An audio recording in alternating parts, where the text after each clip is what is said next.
Welcome back to the channel, guys. This is part 2 of my computer build video. If you didn't watch part 1, I'll put a link to that up here in the corner. It's where I talked about some of the parts that I'm going to be using that are going into this computer build and what exactly I'm doing here with this computer build. This is my computer. This is my computer case. Now we're going to go ahead and get started. The only thing that you need is a screwdriver and maybe a couple of different screwdriver bits. So we'll go ahead and get started. First thing we're gonna do first is disassemble all the old stuff from the inside. Maybe clean it out a little bit, and then we'll start to assemble it. So we're going to take off both side panels with their thumb screws. You don't even need a screwdriver for this. Take these out.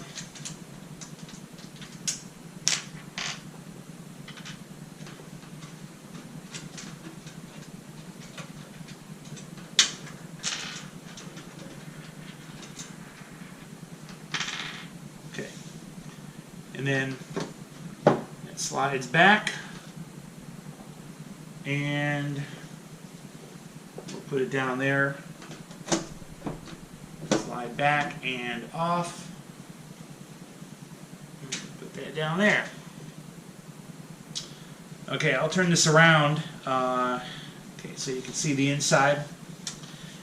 This is a look at, here, how about if we tilt it up a little bit. This is a look at the inside of my case as it is now. It's been running. This is the way I've been running it. Wires are a little bit loose in there. I did take off a couple of the zip ties that I had on there before. So, let's go ahead.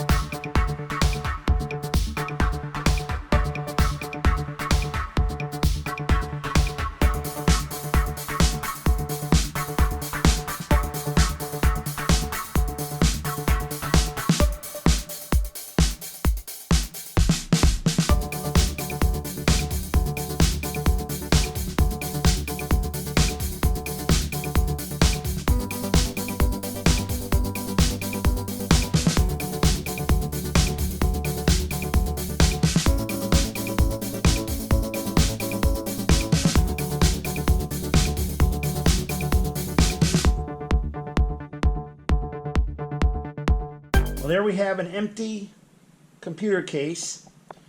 We're going to go ahead and give it a little cleanup, and then we're going to start assembling some new parts.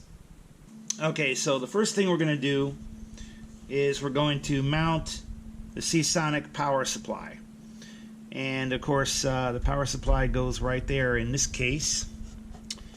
So here's our SeaSonic GX550.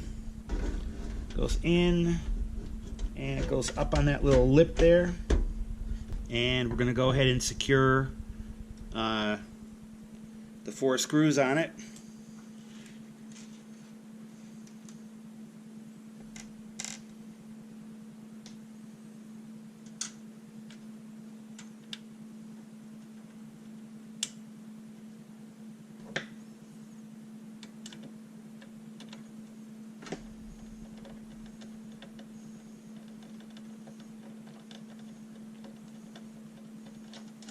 So we're ready to begin the assembly here. This is the ASRock motherboard, the B450M Pro4 motherboard. The first thing we're going to do is we're going to assemble the CPU. When you're working on an AM4 socket, which is what this is, an AMD socket motherboard, the first thing you're going to do is lift this lever up, and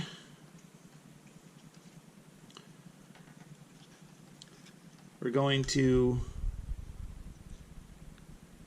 very gently handle the processor, CPU.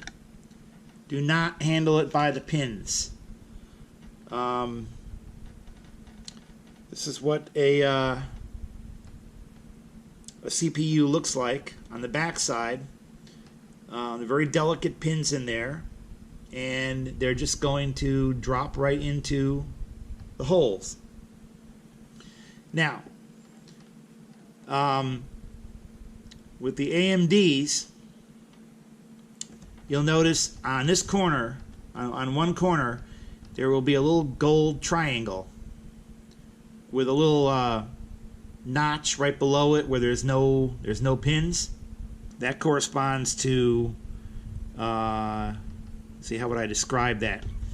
The opposite corner from where the lever is, and you should just drop it in. Don't need any force.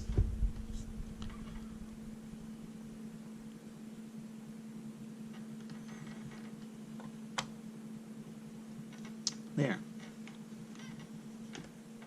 And then you push the lever down to lock it in place. Okay. Now, in the box with the CPU came the cooler. Because, of course,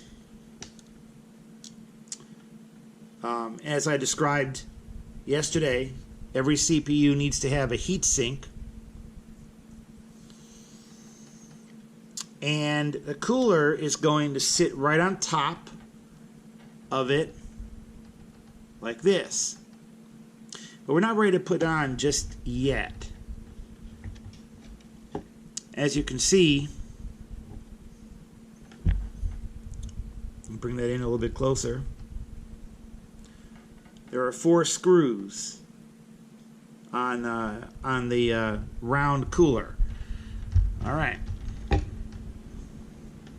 Those 4 screws are going here. But what we need to do is we need to remove these this bracket here that they have.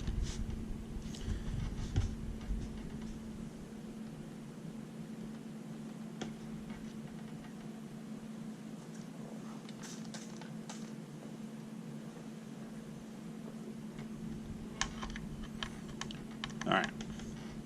Oh, and when I took the motherboard out of its container, there's like a foam backing that was in the box. If you're going to work with this on a table or a workbench, I would put the foam down, because on the back of the motherboard, it's kind of hard to see it. There's the back side of the soldered pins, and you don't want to put that on a hard surface and take a chance of damaging it. Anyway, we're going to go here and we're going to remove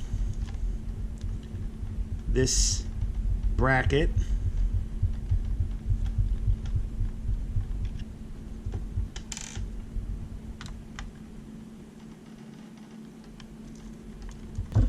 So what we're left with now is a wide opening, and we have 4 screws, 4 screw holes for the 4 screws that are on this cooler. So what we're going to do is we're going to open up these screws.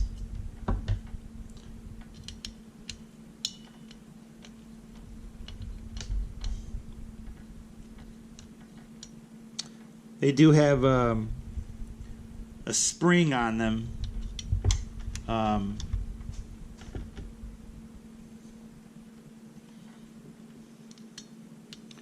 To keep it tight.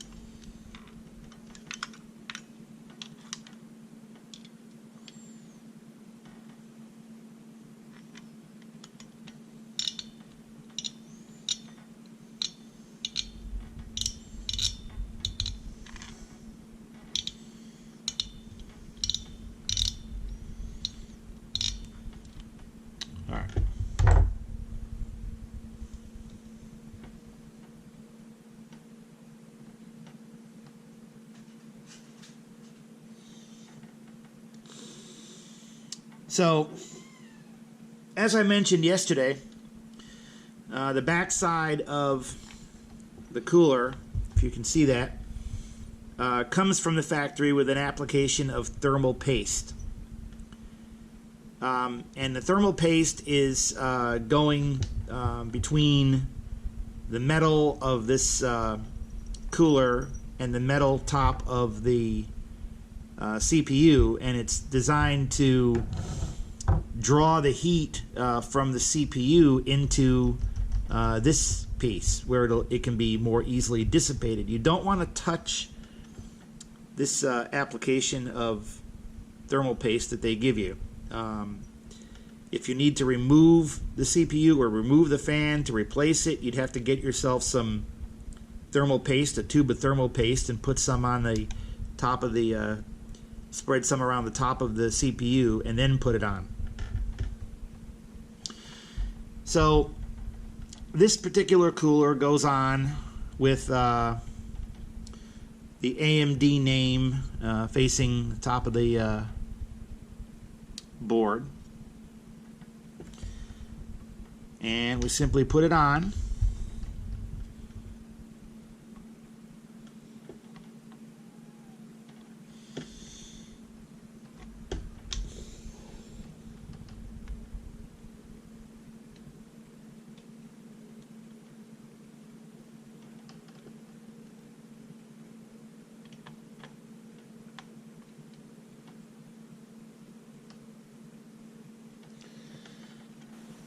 So now that we have our screws lined up, we can simply move in and tighten down all 4 of those screws.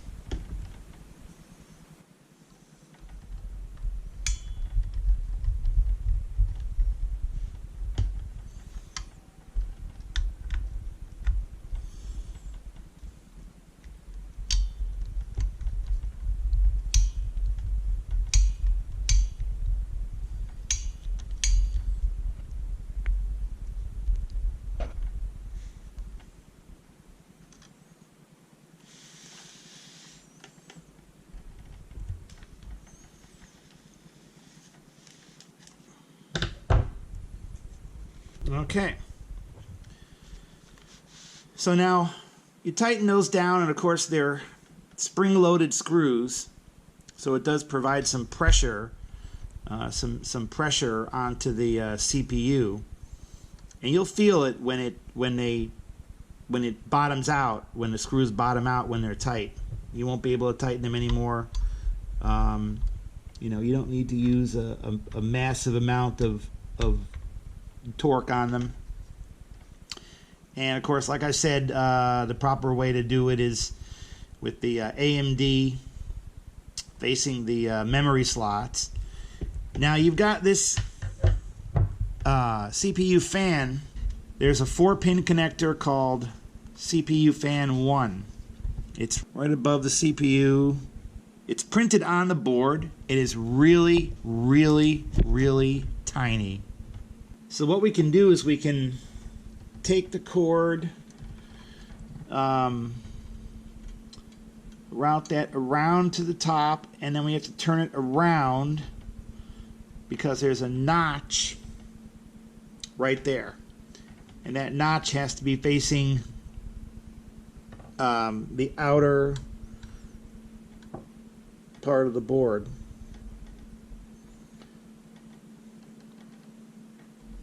There. And the fan cable is tucked away nice and neat. As I mentioned yesterday, I got a kit of RAM, 2 4GB sticks of RAM. The manual, now when you install these, when you're using dual channel memory or a dual channel configuration, you don't put them in consecutive slots. These RAM slots there's 2 channels, and they're numbered like A1, A2, B1, B2. We're going to put it in A1 and B1. And there's the A channel and the B channel. So you want to put one memory slot in each channel, so you've got 2 channels of RAM. These memory slots have a key slot right there. You can only put it in one way. It only goes in one way. So what you do is, over here you've got these levers. These are release tabs. So you just push it open to release it. And let's go ahead and release the other. No, not that one. We don't want that one. We want this one. Yeah, let's go ahead and release that. Let's go ahead and put this one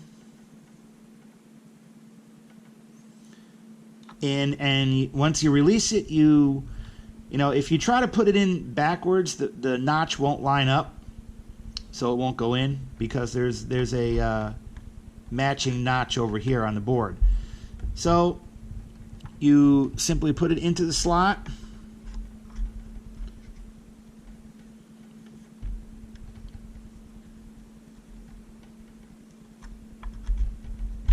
Okay. And then when you push down, it actually forces the latch to come back up, pop up, and lock.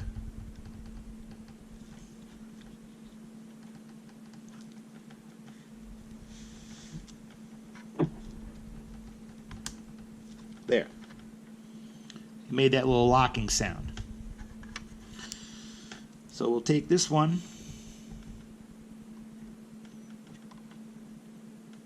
and we will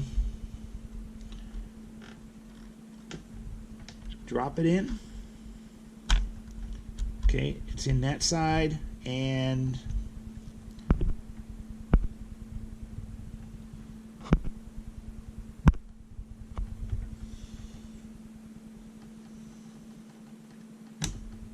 there. So that's on, and the cooler is on. Okay, now one more thing we can assemble on the board before we install the board is storage. Of course, like I mentioned yesterday, we've got the M.2.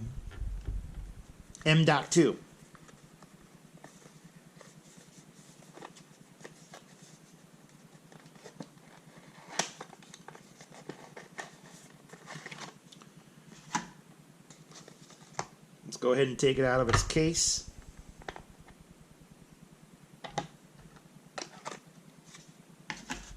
Okay. So this is an M.2 storage drive. Now, like I mentioned, there's M.2 SATA and there's M.2 PCI Express, or NVMe, non-volatile memory express. The M.2 SATA connection is usually on most boards going to be where your other SATA plugs are here. If we turn this around, okay, your SATA connections here for your internal storage drives, and right next to it, right here, is the M.2 SATA. But we're not going to use that one. The M.2 NVMe Express is located here. And on this board, it's actually called Ultra M.2. And it's located right next to the PCI Express slot right there. The motherboard, now when your motherboard comes with M.2 support, they give you, in a little baggie here, they give you 2 of these because there are 2 slots. They give you a screw because this drive is going to be screwed in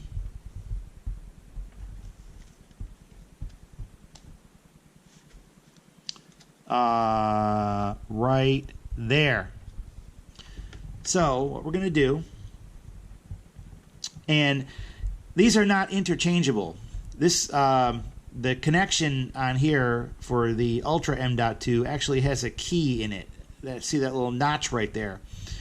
It matches up with a key there. And the other one over here has a slightly different layout of the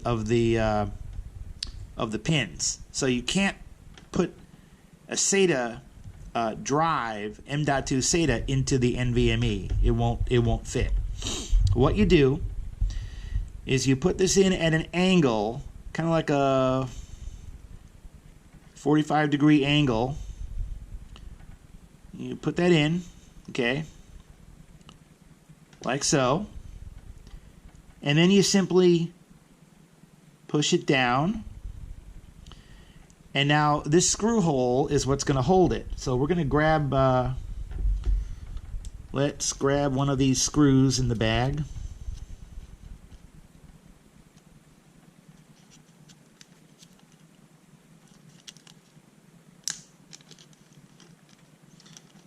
These are really, really tiny screws. Whoa. That would be so easy to lose. I don't know if the camera is actually going to pick that up. That is probably the smallest screw that I've seen. A magnetic screwdriver is almost a necessity here. This is a very, very tiny screw.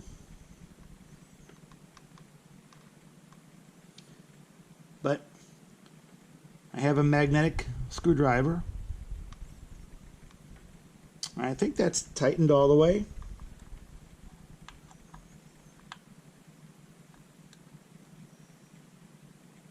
Okay. It should be tightened all the way. So this is going to be our 250 gigabyte system drive right there. So it looks like that's it for the motherboard. The CPU fan, the CPU and the fan are on. Fans plugged in. We've got memory plugged in, 2 sticks of memory. We've got our drive. This is going to be where our video card goes, but the video card will be installed later. And okay, so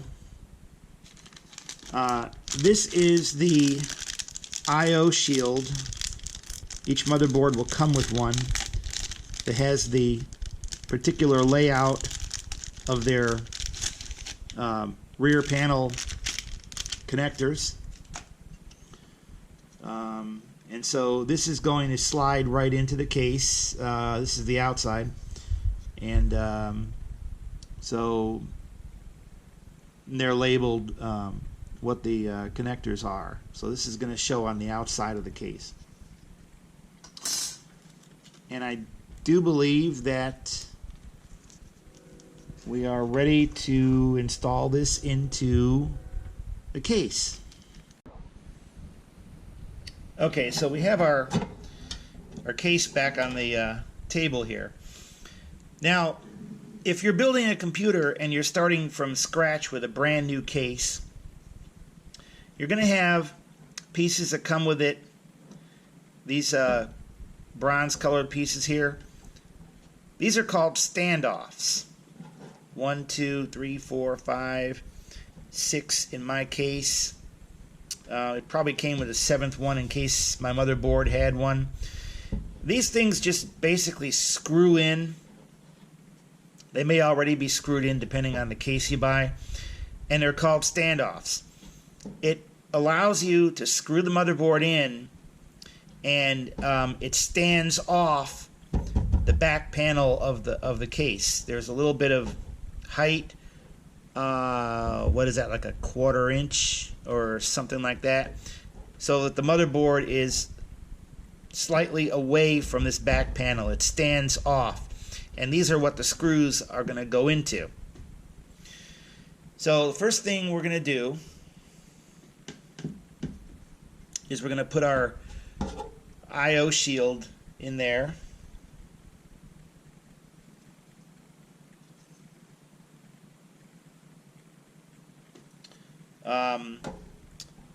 The PS2 connector, it goes on the top. So we simply, it should pop right in. Yep.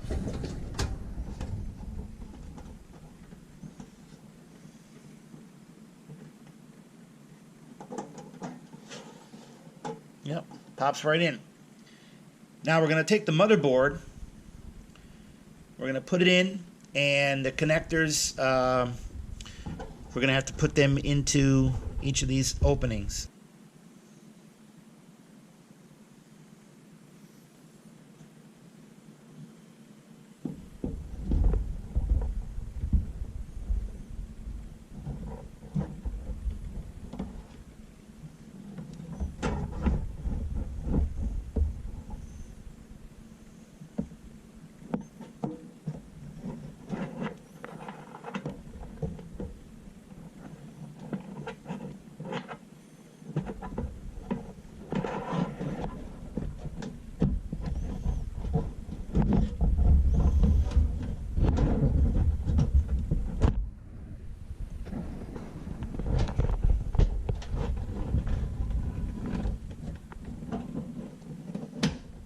Alright, let's just get it down there.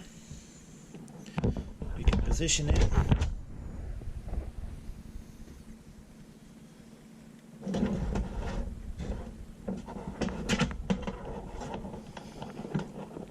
And we'll move these front panel connectors out of the way.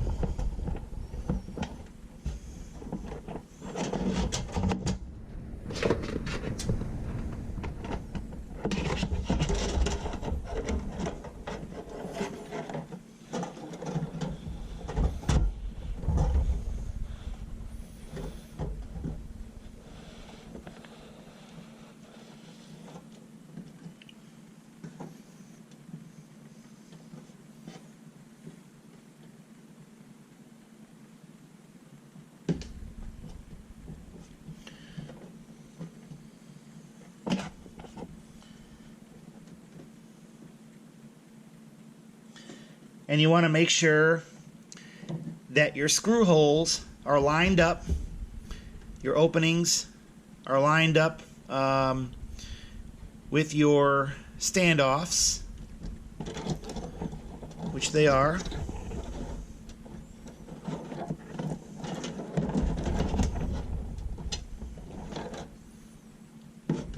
And I just checked on the outside that all these rear panel connectors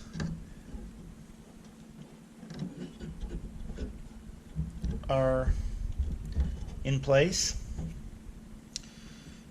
And then you can begin to tighten down your motherboard.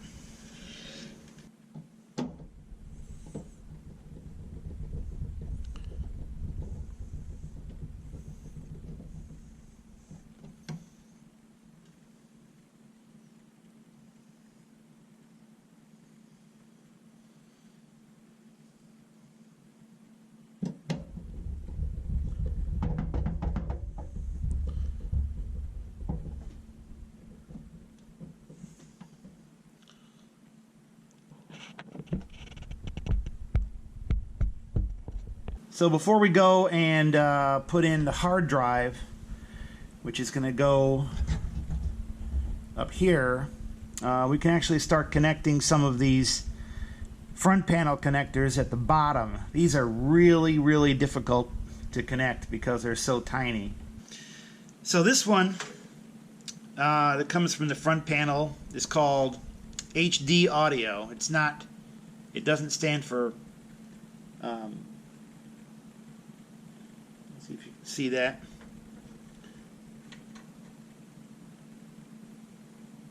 It's actually marked.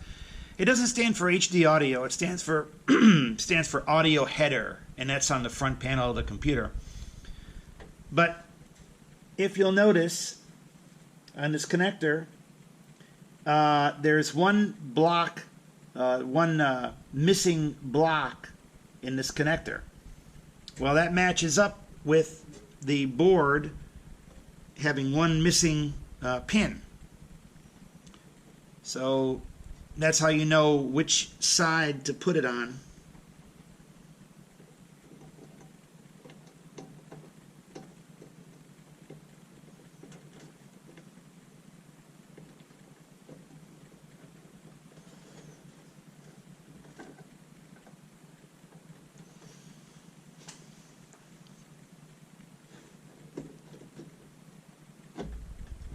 Good. That's connected. Okay, so this is a front panel USB. And this is, again, I don't know if you can see that too well, but there's a missing block on the one corner there. So that is going to correspond with whichever connector. Yeah, there's a missing block. There's actually two of them. Just to be sure, though, I'm going to take a look at the manual, because they do give you a layout of the board. And I see the missing pin.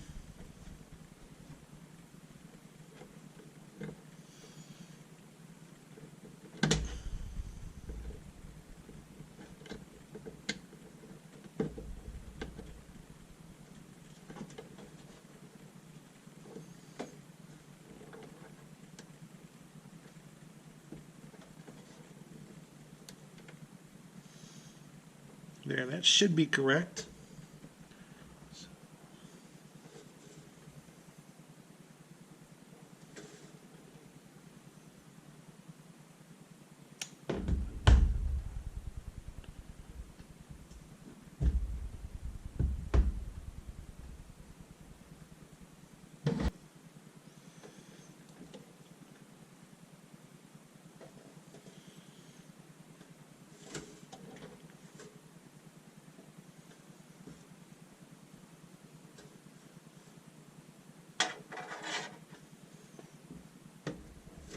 We have to connect two fans. We've got our rear fan right here, and we've got where is it?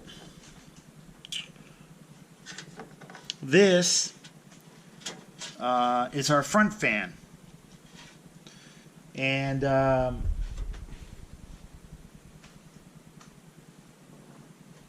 this particular computer case came with the front fan, and they actually give you two different types of connectors depending on the motherboard. This is kind of an older style power connector here. The smaller one is the newer one, and according to the manual,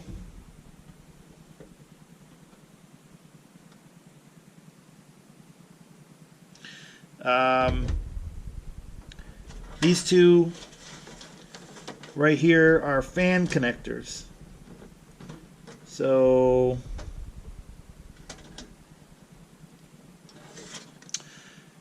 and of course, if you can see that, there's actually like a slot. Not sure how well the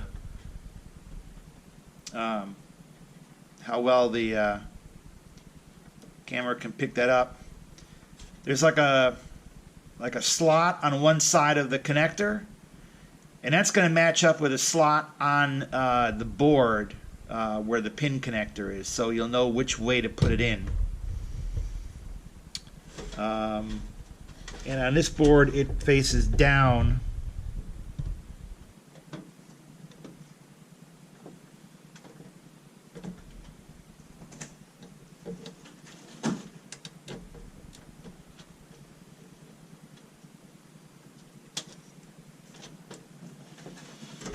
Okay. This one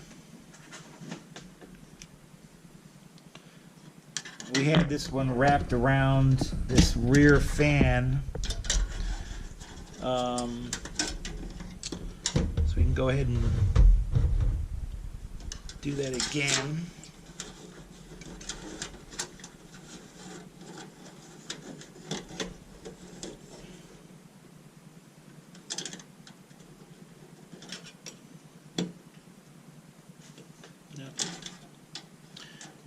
It's going to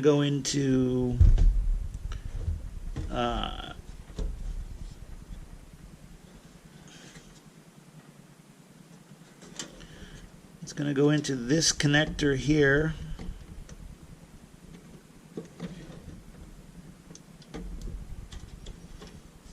Like that. And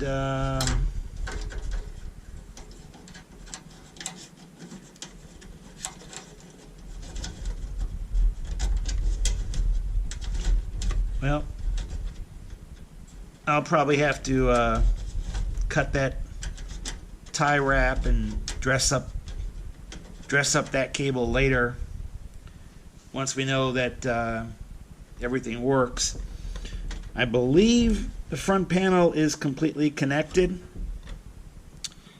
Okay, we're back, and what I had to do was I had to remove the power supply again from the case in order to plug in these modular power cables, because there's just not enough room inside the case, particularly for the extra thick motherboard power. So we're gonna plug in the power cables over here on this end. We're gonna put it back in, and then we can install the other end in the devices. I've gotten together the 3 power cords that the SeaSonic power supply came with that I'm going to need. We have the thick motherboard cable, which at the motherboard end of it is a 24 pin, and at the power supply end is actually divided. There's a 10 pin and an 18 pin, and this particular wire is braided and wrapped real nicely, so it looks good. This is the biggest bundle of wires in there, and of course there's 18 here, 24 at the other end, and the other 6 is probably because there's a separate power cable for the CPU at the power supply end of it. Right there is an 8 pin, and that will go right there. Now on the board side, they've labeled this CPU, and they've divided it into 2 4-pin connectors. Not exactly sure why, but they're both going to go side by side on the board, and they are labeled CPU side and power supply side. The other one that we're going to need is for the hard drive and the DVD, and that one is SATA power. Now that one is a 6-pin, and I'll go into one of these right here, and the cable is divided into 2 serial ATA power connectors for our 2 devices. So let's go ahead and we'll do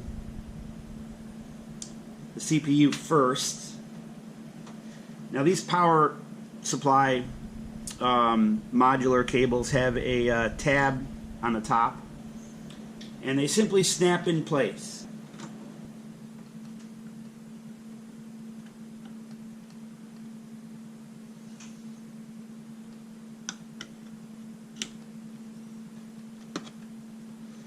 Okay. And then right next to that will be the motherboard.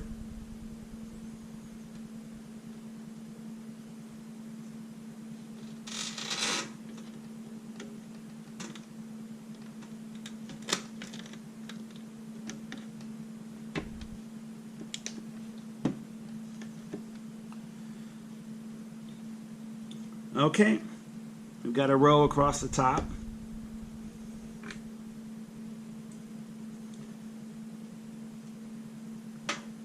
And for this one, 1, 2, 3. All right, we'll use a third one.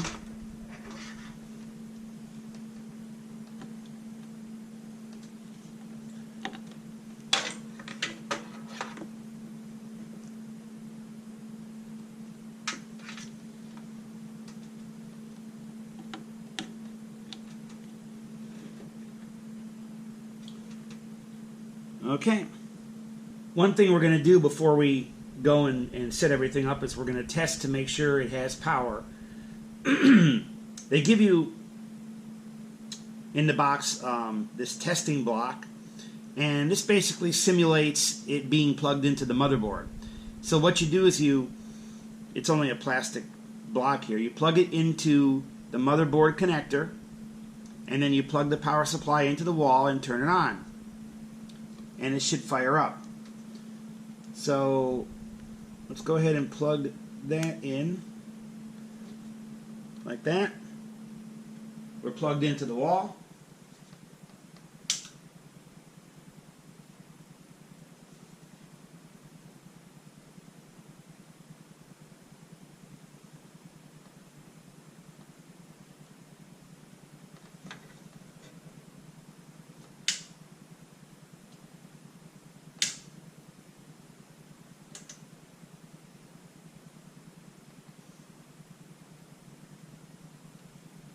And there it is. You can barely hear it. The fan is so quiet.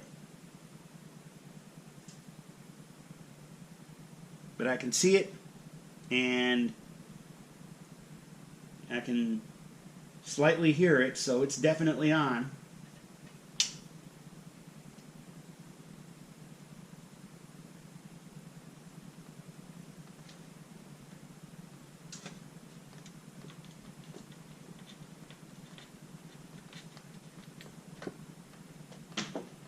Okay, let's go ahead and unplug tester. Don't need that anymore. Now we're going to go ahead and get this power supply back into the case. We've got the power supply back in the computer with the wires attached. I'm going to put the SATA cables off to the side for now. Put that one off to the side. We've got the big motherboard cable. So the 24-pin connector is right there. And the notch is towards the front of the computer. So we should be able to simply line it up. And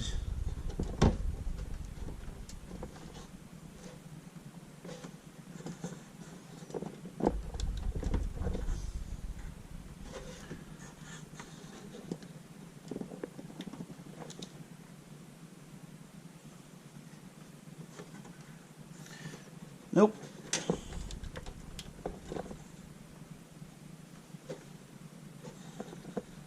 Okay.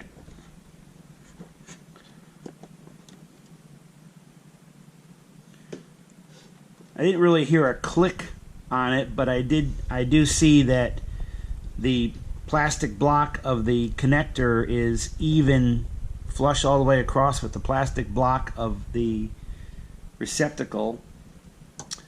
And I guess we can, this is a very stiff cable because of its thickness. Now, CPU power, this one, the CPU connector is the 8 pins right there. It might be a little hard to see. Maybe if we move that aside. Right there. So again, The CPU comes in two 4-pin blocks right next to each other. Let's go ahead and plug that in.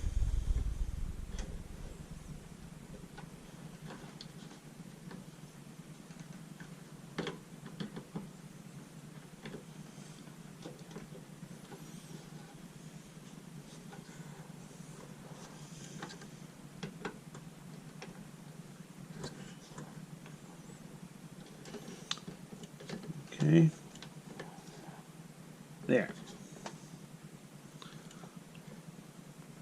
Okay, so it looks a little bit neater now. I've tucked away the excess of that cable up here at the top. Now that we've got the power in, we can go ahead and attempt to reinstall the hard drive in this space right here. Now this is going to be tricky.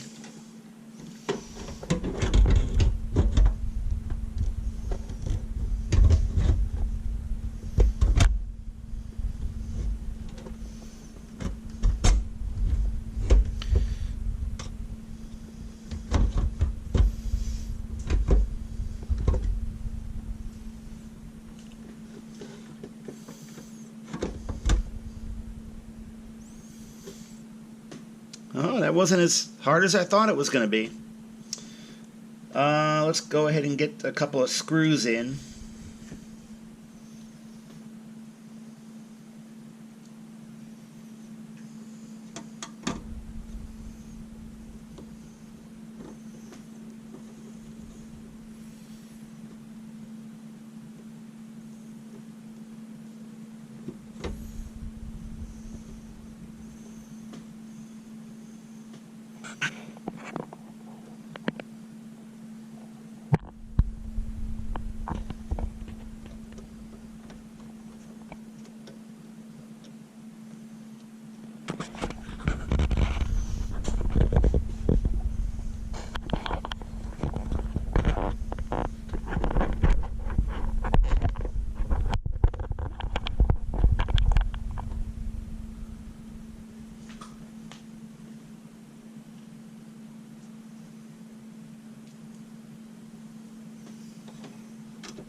Okay, there. And we'll do the other side as soon as we lift the case up. Now, we have two SATA power cables. Now, the way these go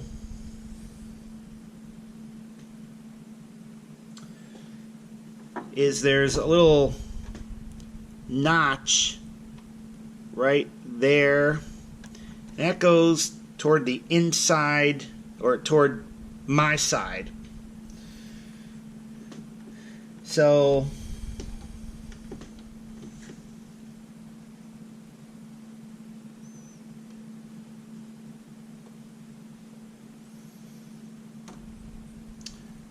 this one, let's see. Okay, this one will be for the DVD. This one will go for here.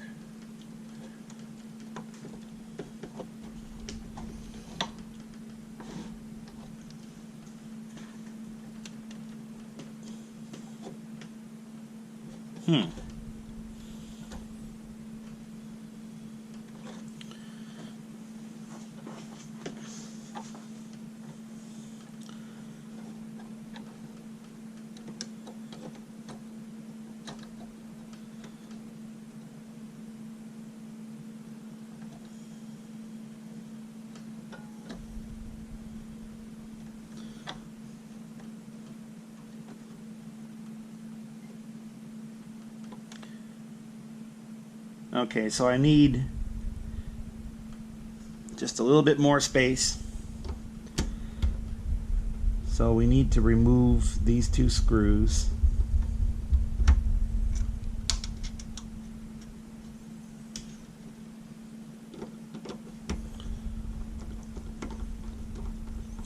This is getting really, really tight with that CPU cooler there. All right.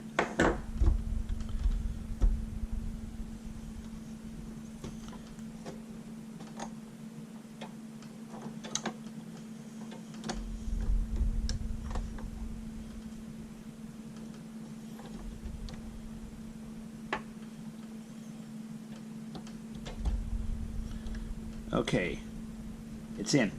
Here's a little different angle on those power connectors. The DVD power is right there, and the hard drive is right there. It is a very tight fit with the edge of this cooler here. As you can see, it's all two parts of one cable there. But I think it'll be okay. Now it's time to attach the data cables from the hard drive and the DVD player to the motherboard. The SATA connectors for the motherboard are in this block right here, and they face the front of the case. So the cables are going to go in on this side. What I'm going to do for this top one is I'm going to run it up through the other side of the case and bring it out the top. As you can see, the SATA connectors, they're the same on both sides, but they give you, the motherboard comes with two. One's a flat connector on both ends, and this one has a 90-degree angle on one end. So I'm going to use the 90-degree angle for the DVD side. Alright. So we'll go ahead and put this under. Okay. Now this metal piece, the metal tab, is going to be on the top side. So let's see. What's the best way to route this without, so it looks good? We're going to go underneath the power cord. There.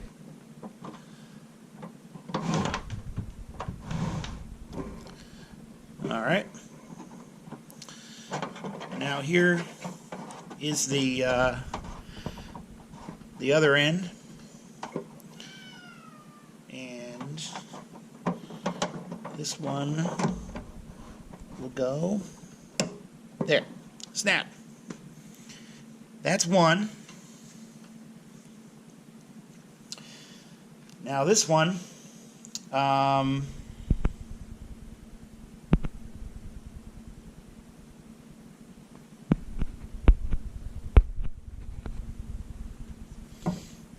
this one is flat on both ends.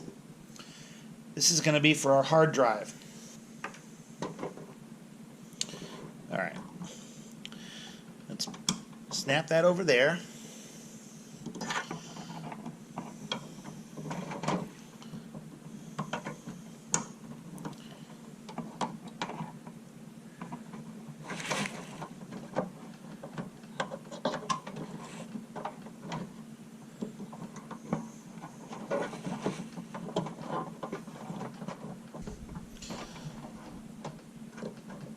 I'm going to take that out and put it in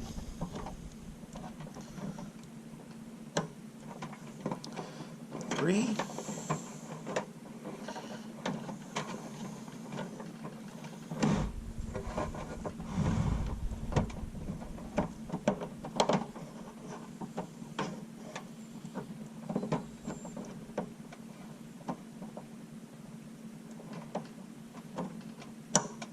There.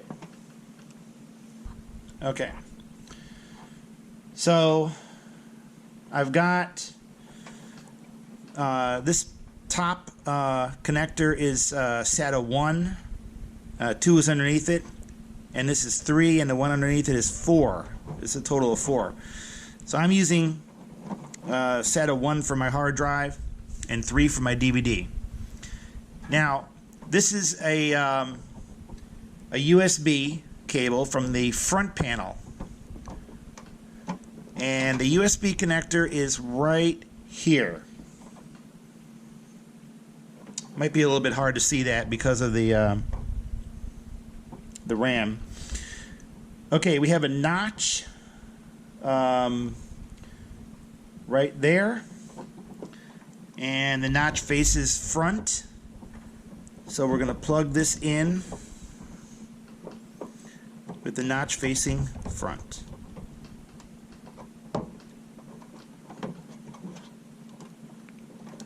Okay, the final phase is going to be the reinstallation of our video card.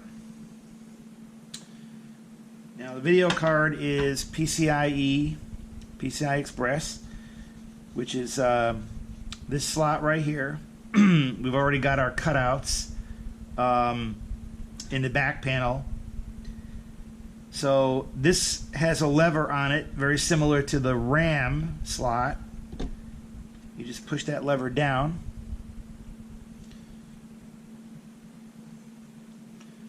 All right.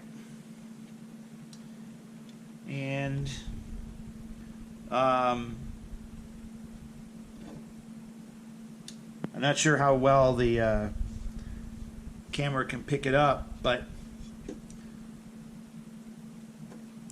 there are notches in the connector here, so it only goes in one way.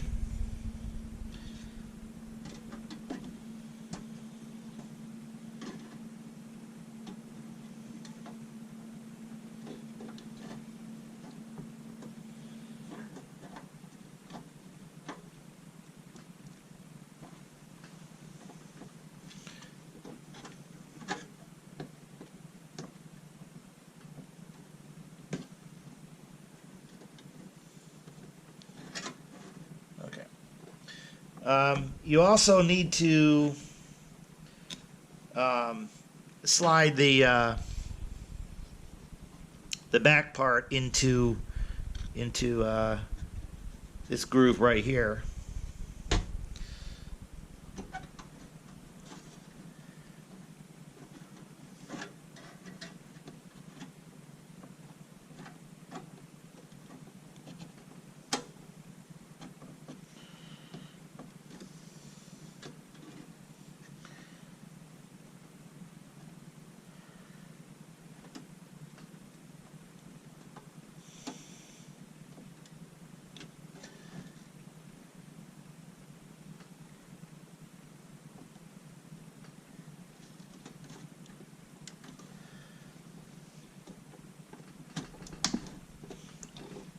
And then you push it down, and the latch goes up.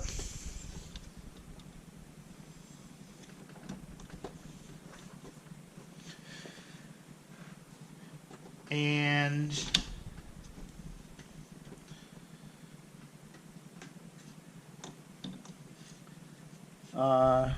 there's one screw that we took out in the very beginning.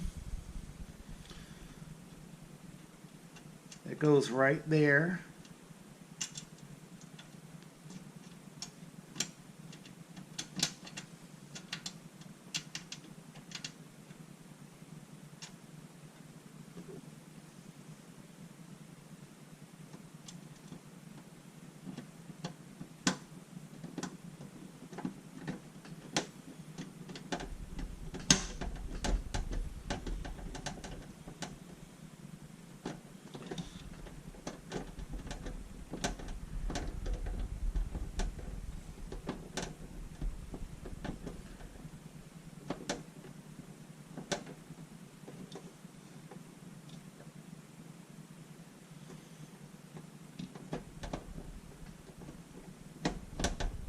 Okay.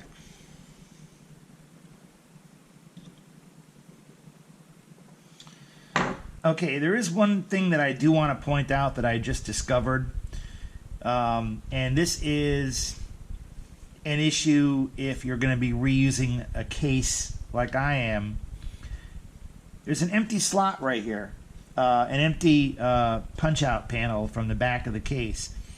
This video card takes up two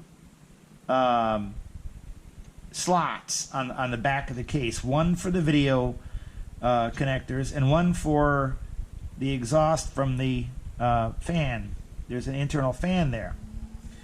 Well, when I put this in, what I see happened is the layout of this motherboard, because it includes an NVMe here, the PCI Express is a little bit further down on the board. So it lines up, when I put the video card in, it lines up one slot lower. On my old motherboard, this video card actually lined up with this hole. So you can see that. So what I'm going to have to do now is remove the video card, punch out the back, and I'm going to have to probably see if I can buy anywhere like a dummy panel, because once you punch these out you can't really replace them. There must be a place I could buy like a dummy panel so I won't have like an empty slot there. So this is the only position that this PCI Express video card can go into on this motherboard. So we take out the one screw and we push down on the latch, okay, and then we pull up.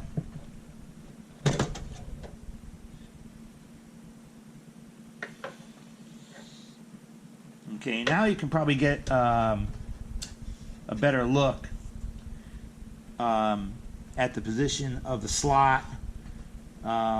Lines up, the connectors line up with the second one there, and this is the back of the video card. You can see it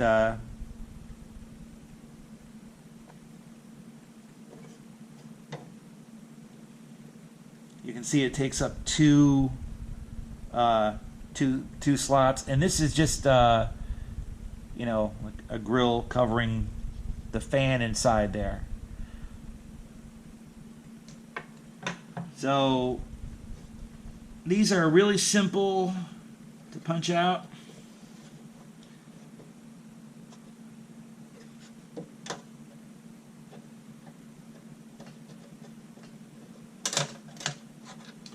You just bend them a little bit and they come right out. So now three of them, and we're going to go ahead and put the video card back in.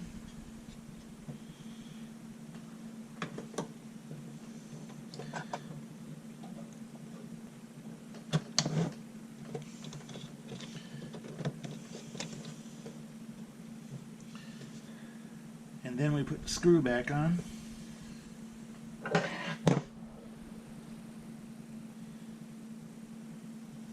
And this is a look at what it looks like from the back. You can see the connectors sticking out through one slot, and then you can see the grill from the fan from the other one, and I've got the one blank one. Okay, now that we have all of our cables hooked up, we've got the DVD, we got the hard drive hooked up, we've got all of our front panels down here on this corner hooked up, the graphics card, video card is connected, ready to go. The next phase, before we actually hook it up to the, take it over to the desk and hook it up to the monitor, is we're going to do a test power on, and we need to make sure that we get good indicator lights on the front and that all the fans on the inside are working as they should, because these are very important for keeping the system cool. I've got the power plug plugged into the back, so we're going to go and fire it up. Here we go.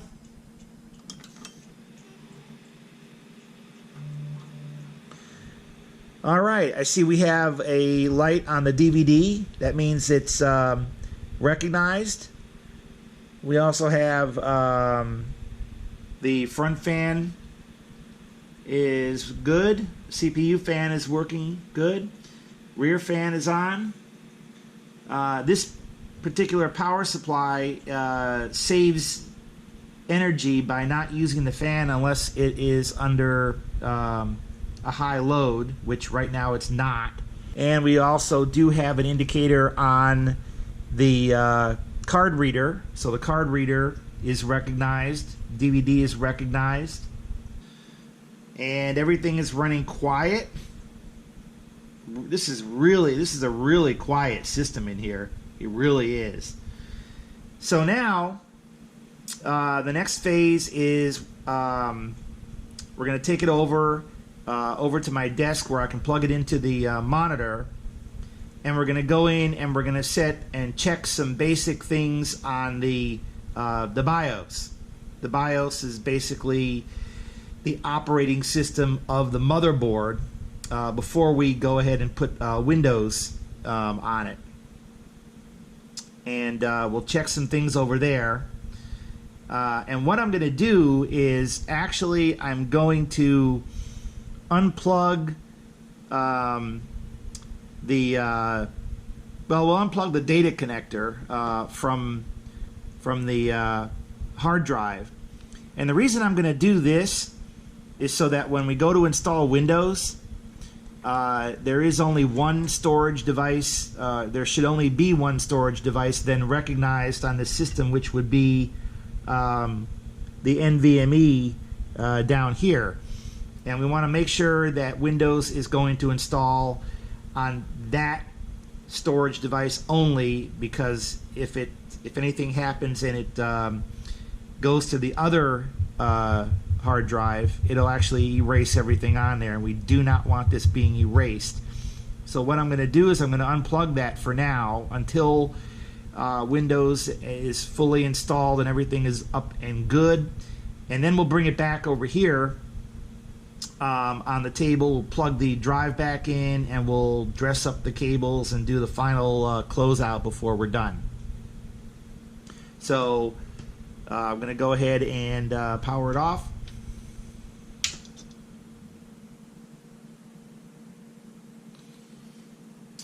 And let's go ahead and unplug the SATA connector from the hard drive, and we can just leave that up there. All right, let's move on. When you start your computer, the very first thing that you come to is a logo screen, and many of you know that if you hit the delete button a number of times, it'll take you into the setup, which is also known as the BIOS, which stands for Basic Input Output System. And we're on the logo screen right now, and we're going to go into the ASRock BIOS. BIOS is actually a very old concept that's been around longer than Windows. It's been around since the days of DOS, like in the early 1980s. This system is actually referred to as you can see there, UEFI, which is a newer version of BIOS because it has a much more advanced interface, and it also allows you to do a lot more things and control a lot more parameters for today's modern systems. UEFI stands for Unified Extensible Firmware Interface. It doesn't sound as good as BIOS, and many motherboard manufacturers actually still call this the BIOS screen. But anyway, when you build a new computer and you connect it to your monitor and you start it up for the first time, you always want to go into the BIOS and check a few things and make sure that everything checks out all of your components that are on the motherboard check out before you go ahead and install Windows. So on the main screen here, we can see that it definitely is showing the Ryzen 5 2600 running at 3400 megahertz. And here it shows the total memory. As you remember, we put the memory sticks in A2 and B2, and they're both showing 4 gigs each of the DDR4-2400. Some of the other elements, menus on the BIOS is OC Tweaker, which is ASRock's menu for overclocking. Many gamers like to overclock the system, which is manually adjusting the frequency, voltage, and timings of the CPU and RAM to obtain higher performance out of the system. I'm not really going to do that right now. There's a lot you can adjust, and you can also save user profiles if you want to. RAM information. It's showing you the timings and the voltage of my RAM sticks. So, whoops. So that's really cool. But this is all about overclocking and adjusting various different things, which we're not going to do. Advanced CPU configuration.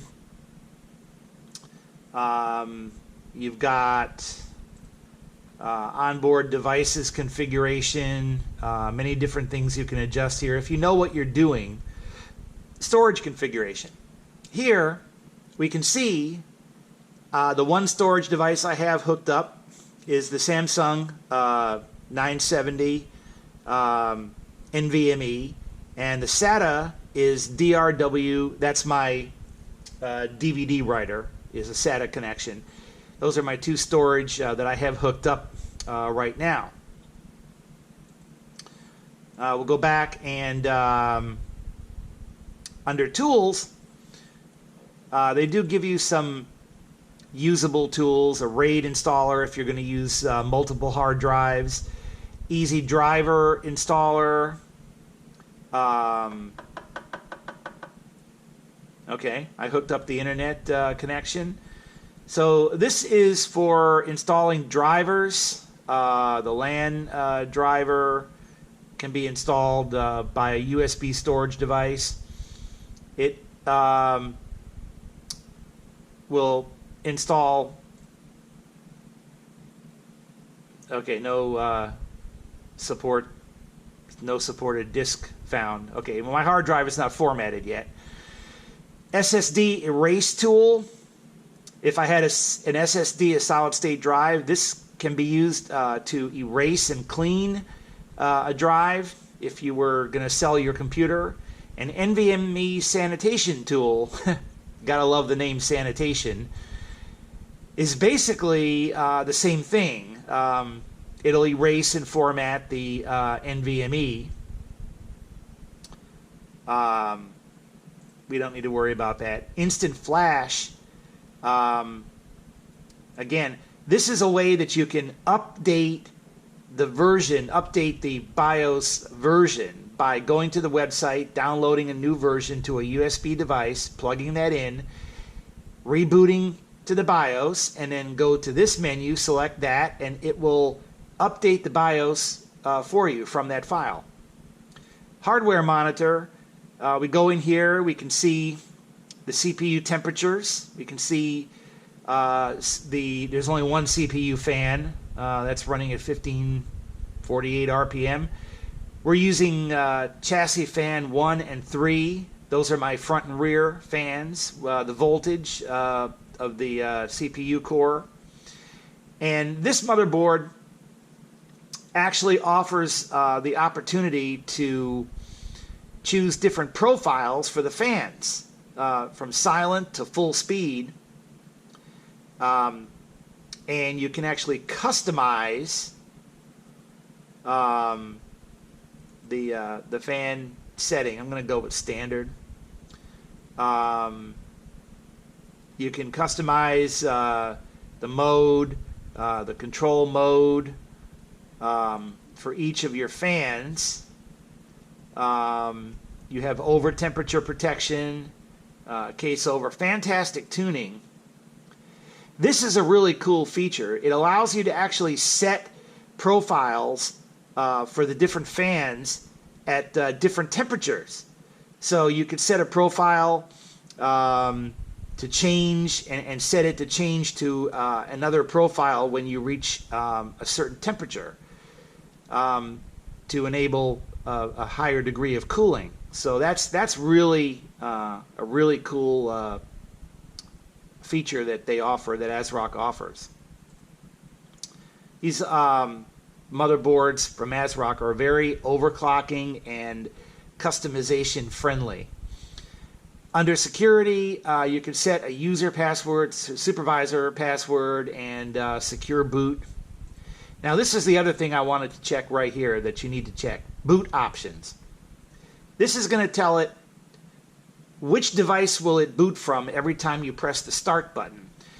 Well, the only devices we have in there right now is the NVMe, the AHCI DRW, that's the DVD player, and then USB, which we don't have one connected right now. But boot option number 1 should be the drive on which you're going to load your Windows operating system. Option number 2 can be the DVD drive. And hard drive priorities. If we had multiple hard drives, they would show up there. You could choose one to boot from. Boot beep. Start up number lock on the keyboard when you boot up. Okay, and so that's some of the things that you want to check. You want to make sure that your temperatures are good, your fans are working, and that your memory is showing up at the proper speed. And like I said, the boot priorities. So all these are set, and also you can set your system time. This is most likely the date and time when the motherboard was assembled, I would imagine. And once you're done, you go to exit. You are going to want to save your changes once you make any adjustments and exit. If you screw something up, discard changes and exit. So now that I've checked everything that I want to check, I'm going to save my changes and I'm going to boot. Now, the ASRock motherboard allows you to press F11 at the boot up screen to get a boot menu, just a boot menu. You don't have to come into the main screen of the UEFI or BIOS in order to change the boot, because when we install Windows, we are going to install it from the DVD drive with an install disk. So we need to boot the first time from the DVD drive, and we can select that through the boot menu for a one-time use. If you were installing Windows from a USB thumb drive, you'd be able to select USB for a one-time boot and boot up using that for your Windows install. So let's go ahead and do that. Save changes and exit. And then I've got my Windows DVD here someplace. And yeah, Windows 10 install. I'm going to go ahead and get started on Windows.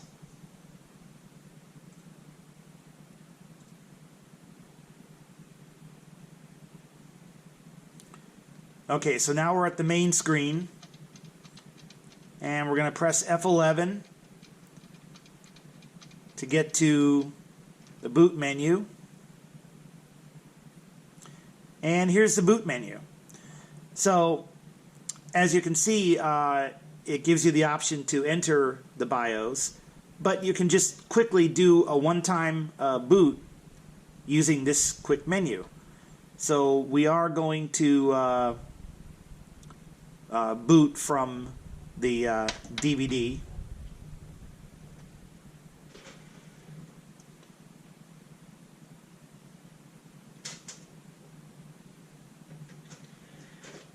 Okay, and we'll select DVD, and it should boot.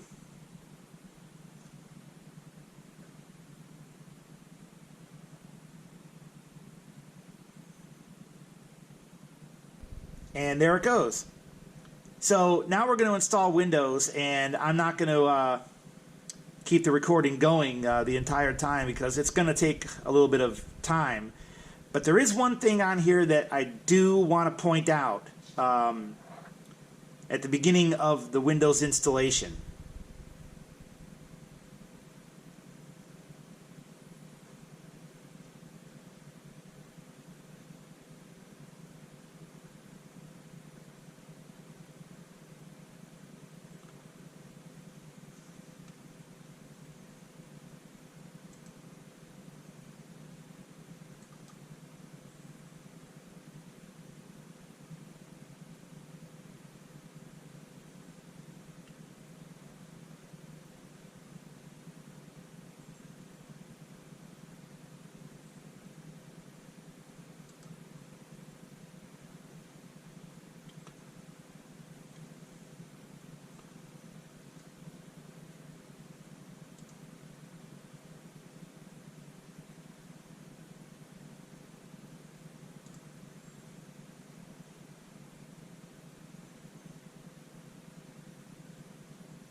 Okay, so this is what I wanted to point out. If you remember, before we brought the computer over here, I unhooked the SATA cable from my 2 terabyte drive. Now the only drive that shows up here, drive 0, is the 239 gigabyte usable, the NVMe. The reason I unhooked my 2 terabyte drive is that it would not show up in the list. And just as a fail-safe to make absolutely sure that something would not go wrong with either the install or that I would hit the wrong thing and somehow erase and format my 2 terabyte drive, I have removed the 2 terabyte drive from being used by the system so that the only one that will show up is the one that we want to install Windows on. It's a good safety practice to use. You know, some people don't need to do that, but if you're new at building computers, you might want to do it if you have 2 hard drives in your computer, to make sure that you don't accidentally format and erase a drive that you need. So we only have 1 drive here. That's the drive we're going to use. And we're going to, but it's unformatted right now. So we're going to select.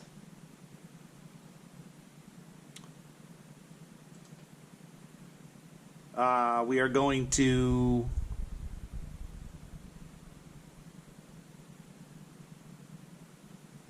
apply. Okay. Okay. So now you can see that Windows has reserved 579 megabytes for system, and the rest of it is primary, but they're both on the same drive. And that's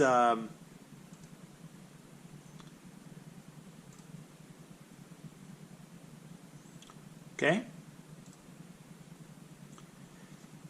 And there we go. We are installing Windows on our new computer. this completes my computer build. The computer is back on the table again. I've reconnected my 2 terabyte hard drive here, and this is it. The wiring certainly looks better than the old version. The biggest bundle of wires is braided together in a bundle.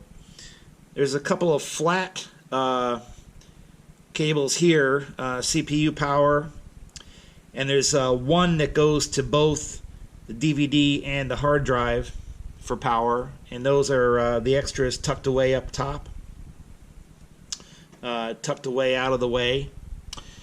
And I've got my wires on the bottom here. There's a few that have to remain. These are from the front panel.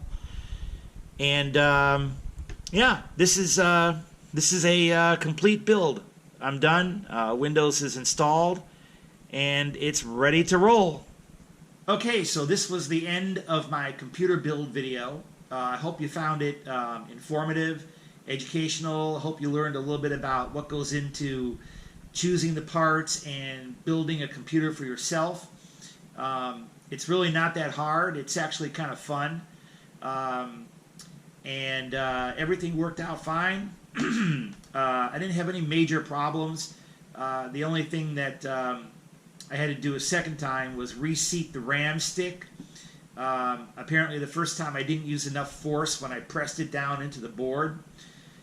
Some motherboards and RAM slots are a little tighter than others, and you really do have to press them down to get them fully seated,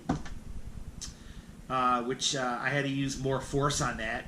The other thing is, on this motherboard, it is the same form factor as my old one, but because it has an NVMe drive, the PCI slot is a little bit lower, so it uses the second rear slot as opposed to the first, which means that now I have an empty slot an empty opening in the back of my case.